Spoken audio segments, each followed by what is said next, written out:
ଆପଣଙ୍କ ମନକୁ କ'ଣ ସବୁବେଳେ ନକାରାତ୍ମକ ଚିନ୍ତାଧାରା ଆସୁଛି କି? ଯଦି ଆସୁଛି ତେବେ ଏହି କାହାଣୀଟି ନିଶ୍ଚୟ ଥରେ ଶୁଣନ୍ତୁ। ମୁଁ ମାନସୀ ମିଶ୍ର ଆପଣଙ୍କୁ ସ୍ୱାଗତ କରୁଛି ଲୋକଗଳ୍ପ ଓ ଲୋକକଥାର ପ୍ରଥମ ଅଧ୍ୟାୟକୁ। ଥରେ ଗୋଟିଏ ଗ୍ରାମରେ ବହୁତ ଦିନ ଯାଏ ବର୍ଷା ନ ହେବାରୁ ସେ ଗାଁରେ ମରୁଡ଼ି ପଡ଼ିଲା।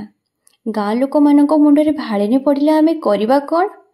ସେମାନେ ଶୁଣିଲେ ଯେ ପାଖ ଗାଁର ଆଶ୍ରମରେ ଜଣେ ସାଧୁ ରହୁଛନ୍ତି।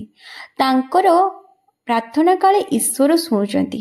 ତେଣୁ ଗାଁ ଲୋକମାନେ ସମସ୍ତେ ସାଧୁଙ୍କ ନିକଟକୁ ଗଲେ ତାଙ୍କର ଗୁହାରି ଜଣାଇବା ପାଇଁ। ସାଧୁ ମଧ୍ୟ ଗାଁ ଲୋକଙ୍କର ଗୁହାରି ଶୁଣି ଆସିଲେ ତାଙ୍କ ଗାଁକୁ ଈଶ୍ୱରଙ୍କୁ ପ୍ରାର୍ଥନା କରିବା ନିମନ୍ତେ ଏବଂ ସେ ପର୍ବତର ଚୂଳରେ ବସି ପ୍ରାର୍ଥନା ଆରମ୍ଭ କଲେ।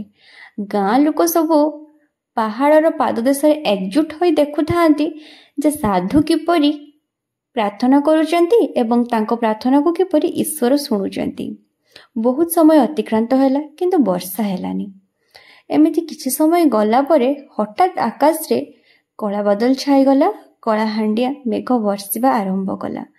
ଗାଁ ଲୋକ ସବୁ ଖୁସି ହେଇଗଲେ। ଖୁସି ହୋଇଯାଇ ସାଧୁଙ୍କୁ କାନ୍ଧରେ ବସେଇ ନାଚିବାକୁ ଲାଗିଲେ।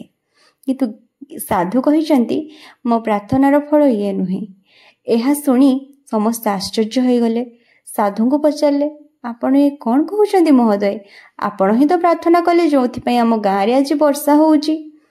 ସାଧୁ କହିଲେ, ତମେମାନେ ସମସ୍ତେ ଯେତେବେଳେ ଦେଖିବା ପାଇଁ ଆସିଥିଲ ମୋ ପ୍ରାର୍ଥନା ଈଶ୍ୱର ଶୁଣୁଛନ୍ତି କି ନାହିଁ, ତମମାନଙ୍କ ସହିତ ଆସିଥିଲା ତମମାନଙ୍କର ନକାରାତ୍ମକ ଚିନ୍ତାଧାରା, ଯେଉଁଥିପାଇଁ ଏତେ ସମୟ ଧରି ବର୍ଷା ହେଉନଥିଲା। କିନ୍ତୁ ସବା ଶେଷରେ ଯେଉଁ ବୃଦ୍ଧ ବ୍ୟକ୍ତି ଜଣକ ଆସିଲେ, ସେ ହାତରେ ଛତା ଧରି ଆସିଥିଲେ। ସେ ସମ୍ପୂର୍ଣ୍ଣ ବିଶ୍ୱାସର ସହିତ ଆସିଥିଲେ ଯେ ନିଶ୍ଚୟ ଭାବରେ ମୋ ପ୍ରାର୍ଥନା ଈଶ୍ୱର ଶୁଣିବେ ଏବଂ ବର୍ଷା ନିଶ୍ଚୟ ହେବ।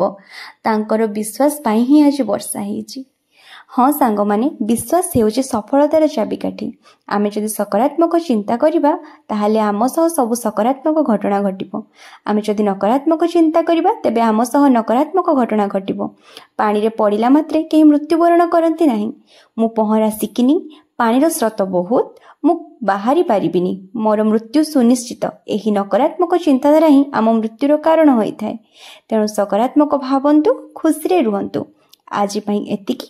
ପୁଣି ଦେଖା ହେବ ଏକ ନୂଆ ଅଧ୍ୟାୟରେ।